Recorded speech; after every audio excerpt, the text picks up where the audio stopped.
doesn't see the guy in front of him, overlaps it. Bam. No. I felt genuinely sad for him because it's so embarrassing. Kind of speaking on your behalf a bit here, but maybe, when you're racing full gas, like every climb in the last 10 years, you've probably gone bottom to the top as fast as you can, where today you can kind of throttle back and take it in a bit more. Mate, I've still got money on Poggy to win in Paris. Well, not literally, because that's against the rules, but...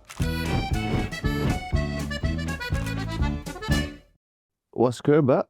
What's occurring? Brought to you by Continental Tyres, main partner of the Tour de France. So, mate, last of many, last time Mont Ventoux. How was she? Yeah, it was really nice, actually. Seeing I wasn't in the break. And so, yeah, once we hit the climb, it was just a case of sitting up and trying to save something, anything that's left for a later date, really. It was just a chaotic day, as always. I don't know what the average was for the first hour, but I think it was over 50k an hour, as most stages have been, or close to.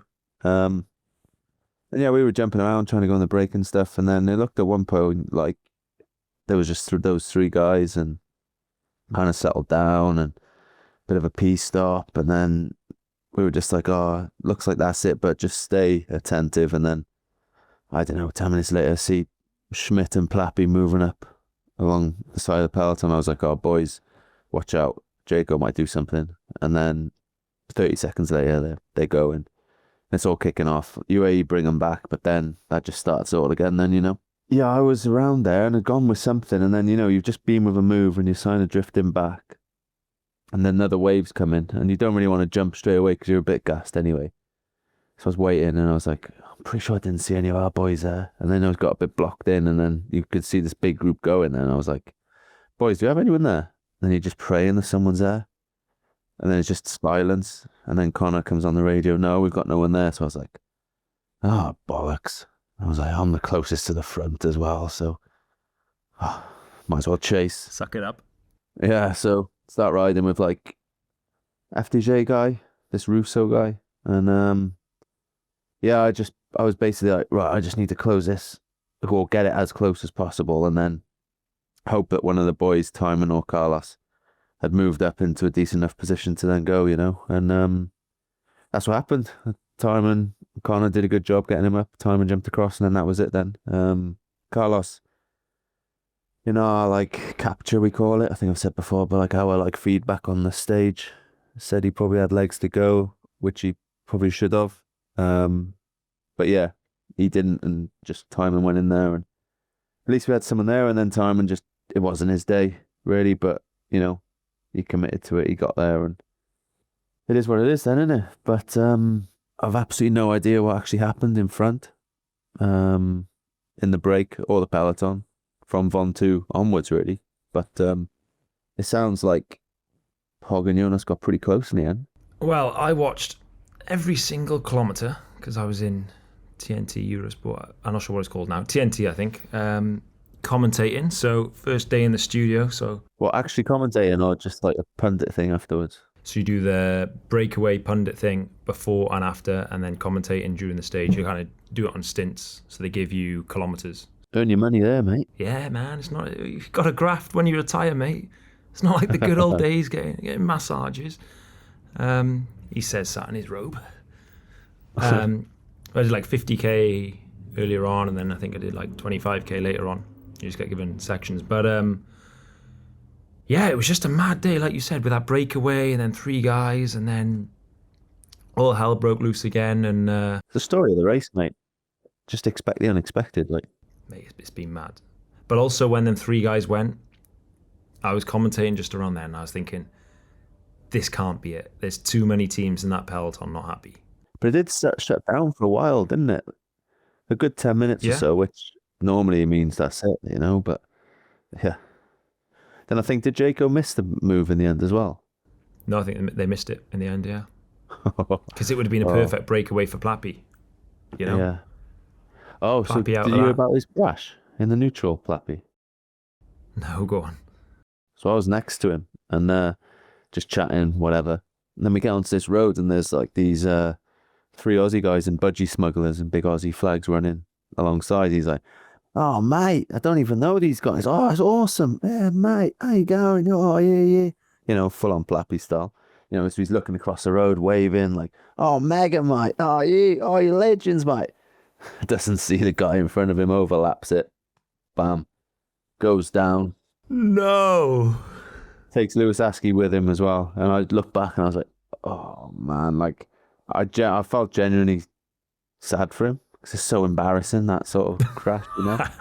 Oh, mate. But I think they were both fine, but it's just like there were a couple of French guys behind me, Cofidis, I think, and they were like all laughing, and I was like, oh man, like you can't laugh as bad karma in it, but I was like, poor guy. I felt sorry for him, you know? It's like it's the worst type of crash, that, isn't it? He's all right, but his pride and ego isn't. Yeah. He was so happy until he touched that wheel. Oh, how you going, guys? Oh, it's mega. Oh, yeah, mate. Guys, man. Yeah, magic, yeah. Aussie, mate. That's great. Boom. Three guys and budgie smugglers. I look back, he's in the gutter, like glasses are falling off. Lewis Askey's like flipping over him. I was like, oh, God. You know who's going to be pissed there is Lewis Askey. Yeah. You'd be pissed Yeah, if you got taken out by so someone Skippy- waving at dudes and budgie smugglers. Yeah. Well, Skippy afterwards was like, Lewis Askey, he was speaking to him asking if he was all right. And he didn't see it happen. He was like, oh, yeah, Plappy said he locked handlebars with someone or something. So obviously he was, made up a little story because he felt bad. But Now Lewis Askey's going to listen to the podcast and be pissed at Plappy. You just threw him under the bus, mate. yeah, no, he'll be fine. They're both good. Mate, here's one for you then. Two things that were a bit strange today. One, Johnny Milan. Now he's 11 points clear of Poggy in the green jersey competition. For me, Trek today was all about and only about getting maximum points in the intermediate sprint. They got all big guys, no one who can perform a Mont Ventoux. So the intermediate sprint after 112k, that's their finish line. It's a sprint day that's 112k long, and after, roll to the finish. And at the start, Milan was jumping around a bit, but he didn't have any teammates around him. And then, you know, if you Trek, you just ride, even if you have to use the whole team. As soon as that group establishes, you're like, uh-oh, Christ, 10 seconds, 20 seconds, ride, and go all in, because they got a big fight to win this green jersey. Yeah, because obviously you got tomorrow, but potentially, but the rest, there's like, at least 2 of those days, Poggy's going to get points, isn't he? Stage 20, maybe, you know, physically he could, but likely be a break, so maybe not. And then Paris, mate, I've still got money on Poggy to win in Paris. Well, not literally, because that's against the rules, but if I was allowed to bet, I'd put money on Poggy in that last stage. Yeah, no, I agree. I think it could be a very iconic finish of yellow jersey with his arms winning the stage in the Champs-Elysees. And that's never happened. I put big money on that as well.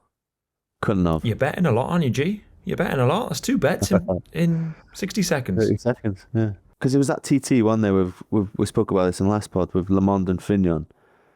But wasn't Le Monde behind and won it on last day, is that right? Yeah, the yellow jersey lost. Changed? Yeah, I think it changed. Well, yeah, my other little confusion today was, so Pollitt rode solo, and it was about 6.5 minutes at the base of Ventoux.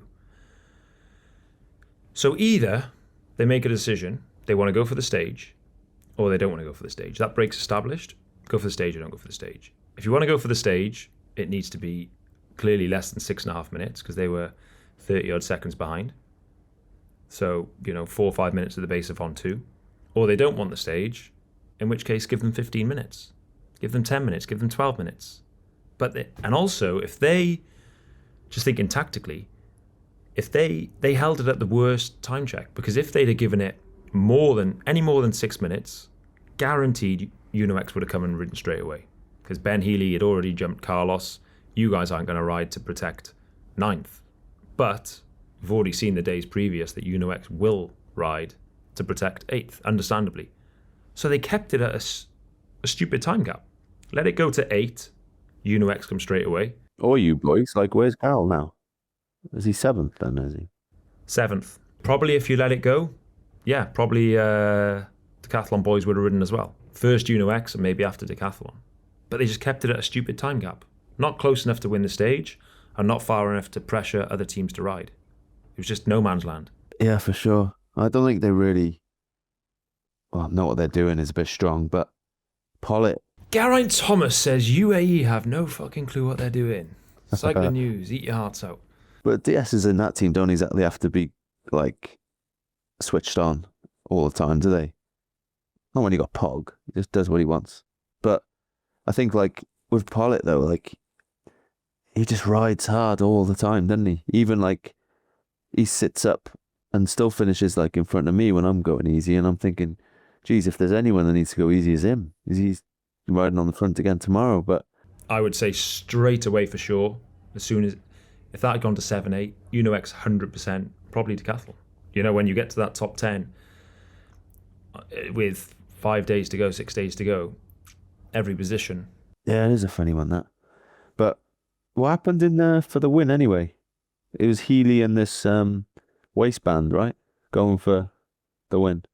No, it was... so Mas went very early, 13, 14k to go.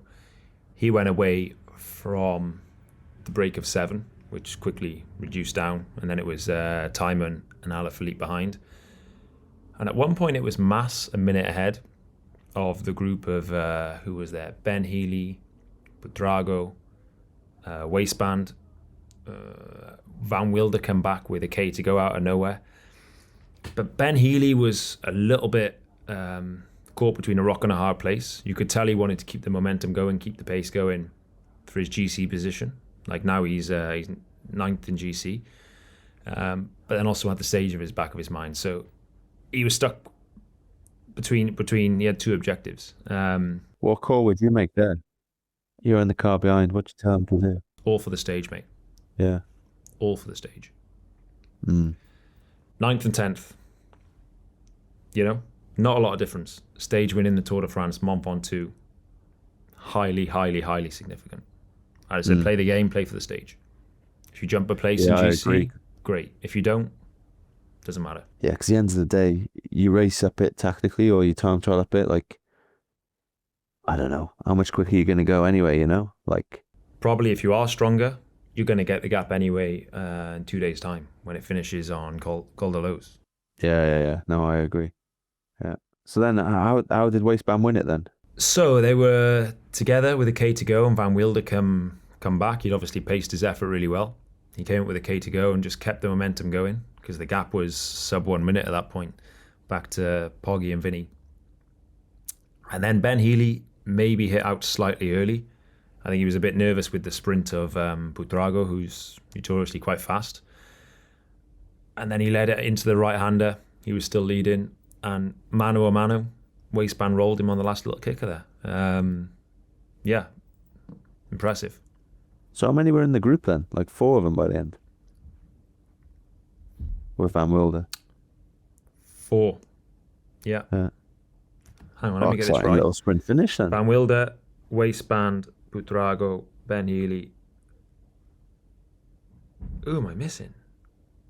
Mas? No, he got dropped. Mas was still there. Mas was still there, I think, by the skin of his teeth. Yeah, wow. 5 of them coming into the final K. But talking about the climb though, mate, like I rode up with Captain America, Quinn Simmons. The atmosphere was incredible, mate. Like it was pretty much lined from the bottom to the top. It's almost 16k, 10 miles of people. It's unbelievable, like when you think about it. Like, and it was deep as well at the start, you know. Okay, towards the top there might have been a bit of space, but those people at the bottom, like if you'd spread them out, lined both sides of the road for 10 miles, mate. That's insane when you think about it. Like, and the atmosphere was incredible. Like there was a few times where we had to go single file behind the motorbike because all the crowd were coming in, you know, and it was like we were like a GC group and we were 20 minutes down. It was insane. Kind of speaking on your behalf a bit here, but maybe, you know, when you're racing full gas, like every climb in the last 10 years, you've probably gone bottom to the top as fast as you can, where today you can kind of throttle back and take it in a bit more. Mate, I've still got money on Poggy to win in Paris. Well, not literally, because that's against the rules, but my question is, did you see the Beefeaters? Yeah, I did. They were quite low down, actually. I forgot they were going to be there, but they stood out. And I did. Yeah, fair play. Because rumor has it they were going to do a 7 Beefeater salute and play Land of His Fathers for you. Any of that? Do you get that? Uh, I'll just say yeah. I can't really remember. They definitely had music on. There was definitely some music pumping. I can't say I took it in exactly what it was, but yeah, I definitely spotted them. They were on the right. But yeah, it was great atmosphere, mate. There was this American dude that's been in there most of the time, running up in his like mountain bike shoes and his big like NFL helmet on with big horns. Have you seen him on the telly? Yeah. Yeah. Yeah. So he was there again. He had some other NFL top on and a different helmet and stuff, different horns. Don't know how many he's got, but imagine getting them. He must have like 10 suitcases with him. Like getting that from America, mate. Commitment from the fans, mate. Right then, G, it's that time. It is time to pick our Continental tyres chapeau of the day for the battle at Ventoux. Oh, mate, as I say, I didn't really see too much of it. But I think if you think at the start of the day, yeah, it was 50-50 for the break, so maybe waistband you might have thought of, but I don't think many people would have. So I know we don't like giving it to the winner, but he surely deserves. He's in the running for it, isn't he? I don't know who else you would add to that. Like the only other person I'd add to that, I mean, Vingegaard and the way Jumbo rode deserves a shout out. Oh yeah, he attacked a lot, no? Yeah, I think the team. I mean, there's not a lot you can do in terms of tactics, right? It's pan flat and finish up a mountain. What can you really do? But I think the team rode well. They always had guys around him. They did what they could. He looked strong, and he's tried. You know, he hasn't given up. I think he's going to try all the way to Paris, so deserves a certain level of shout out. Then the only other person would be Ben Healy. You know, he really took the race on. He did the lion's share of the work. I think, no disrespect to waistband, but Healy looked the strongest. But doesn't matter how strong you look, it matters where you cross the finish line. So I would be more than happy to give it to waistband. First French winner. Yeah, no, we're not going to give it to him, but just for attacking that far out. It's a bit like, yeah, it's ballsy, really, isn't it? They're too keen though. Like, why would you do that? Really, like, you're a good climber. Like, why would you? I don't know if he was afraid of the gap from behind and just didn't want to mess around too much early on. You know, you can easily, that time soon trickles away when they're going full gas, and he's kind of wanted just to get out there, do his time trial and go man oh man, but kind of he did blow up a bit. You know, definitely deserves a shout out. But you know, stage 16 and French, the French are yet to win a stage in their home tour, so there's that curveball in there as well. Quickstep's 4th win, mate. I was about to say that as well. Another win for a team that's already won. Like, yeah, less and less teams gonna win, isn't there, by the end of this race? Yeah, 15 teams yet still yet to win a stage. So, yeah, let's give it to waistband. Yeah.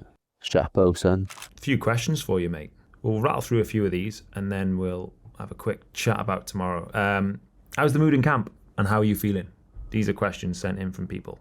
Mood in camp's good. Like, Timon's pretty cooked now, but yeah, we're all getting stuck in for each other. Good bit of morale amongst the team. That win helped as well. Me, yeah, I'm feeling it. Like, it's racing differently as well, like the whole peloton, and you know, trying to go in breaks, helping boys get in breaks, and yeah, I would have liked to have been feeling better, to be honest, but it is what it is, isn't it? You got what you got, and just have to do what you can. So 5 more big days. I'm enjoying it though. Finally, like the first 5 were hard to enjoy, or 4 at least, and then time trial was okay, and then those other days were still a bit like. But since we come down from the north, it's been enjoyable, mate. You know, we spoke about yours truly. No, yours truly would be myself. We spoke about you on today on the breakaway after. We said, you know, I got asked the question, you know, he's not racing for GC and he hasn't featured in the breakaways, and I said, listen, he's still got so much to give. I'm gonna, and it's true, because people only see, you know, they don't see you in the breakaway, but there's also a lot to do with helping guys get in the breakaway. You close that gap today. And I also said, thing is, what nobody sees is what G also brings off the bike. Like on the bus, and when we were riding together, you were never the loudest guy on the bus. You didn't speak much, but when you did, it was like the room went quiet and everyone listened, which is the way to be. So there's also that side. So yeah, I think you can hold your head high on your last tour, mate. Cheers, Pat. Yeah. Lee asked, which current rider would G most like and least like to share a room with, and why? Blimey, Charlie. It is good having a solo room, but we all do here. But I think the answer to both would be Quinn Simmons, because I had a good chat with him today. He's a good bloke, but at the same time, with that tash and that hair, got a feeling he could be a bit of a messy kind of guy. So I don't know if he is or not, but... Right, last question, and I'm going to try and guess the answer, and then you can tell me the answer. Which tour stage have you most enjoyed so far this year? And I think you're either going to say the breakaway day or the time trial, away from all the carnage. Well, I tell you, today was close, though, to be fair, with that crowd. The mountain time trial was nice. It was just on your own, soak up the atmosphere, but you still got to push a bit, and you're on your own, which is good and bad. Breakaway day was nice, but kind of just lambs to slaughter. That was nice as well. But I think I'd go with today. That atmosphere was incredible. Yeah. And tomorrow, got to be a sprint on it. The most likely of all the stages that are left to be a sprint. I think Paris is going to be very selective. Stage 20 could be breakaway. Last chance saloon for the sprinters. And there's still, 6-8 teams who will really back that sprint, surely. Yeah. Obviously, you've got Trek and Quick Step are the main ones, aren't they? But then I think Jayco have been looking like solid around Groenewegen, and got Binny and Wanty, and then there's a ton of others as well in there. So I'm pretty sure Caden Groves, exactly, yeah, with Alpecin, yeah. And then you got especially with Van Aert going home, with Groves, with Van der Poel going home. Because I found that a bit weird, actually. Like, I know this is going back about 10 stages, but when Van der Poel and Jonas Rickard went up the road, like on a sprint day, like Groves, when Philipsen went home, he was probably, sad for his mate, but also like, oh, sweet, I've got a chance now, to have the team, lead me out. And then at the second sprint day, he gets a chance. Two of his teammates just got up the road and two up time trial all day. But and the best two lead-out men. The last two lead-out men. Exactly. Ciao, boys. Ciao. See you later, mate. I said to him that day, I was like, what have you done to piss them off?